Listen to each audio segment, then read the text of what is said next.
ATV news मध्ये आपले स्वागत आहे। आपण पाहत आहात आदिवासी न्यूज वार्ता मध्ये परिसरातील क्रीडा, शैक्षणिक, राजकीय व इतरही घडामोडी।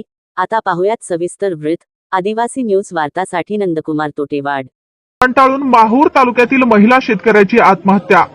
नांदेड जिल्ह्यातील माहूर तालुक्यातील मौजे मच्छिंद्र पारडी दासू नाईक तांडा येथील कर्जबाजारी महिला शेतकरी सुनीता परसराम राठोड वय वर्ष 49 यांनी कर्जाच्या तगाद्याला कंटाळून दिनांक 12 डिसेंबर रोजी पहाटे राहत्या घरी विषारी औषध प्राशन केले। हा प्रकार लक्षात येताच तात्काळ वाई बाजार व नंतर माहूर ग्रामीण रुग्णालयात उपचारासाठी दाखल करण्यात आलं, परंतु उपचारादरम्यान त्यांचं निधन झालं। त्यांच्यावर भारतीय स्टेट बँक माहूर शाखेचे 1 लाख रुपयांचे कर्ज आणि बचत गटांचे कर्ज होते। बँक व बचत गटांकडून सतत वाढत असलेल्या तगाद्यामुळे त्या मानसिकदृष्ट्या त्रस्त असल्याचे कुटुंबियांनी सांगितले।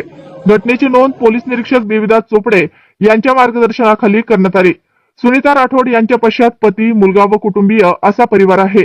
या घटनेनंतर सर्व प्रकारची कर्ज वसुली तात्काळ थांबवावी, तसेच मयत शेतकरी महिलांच्या कुटुंबियांना तातडीने आर्थिक मदत द्यावी अशी मागणी परिसरातून जोर धरत आहे।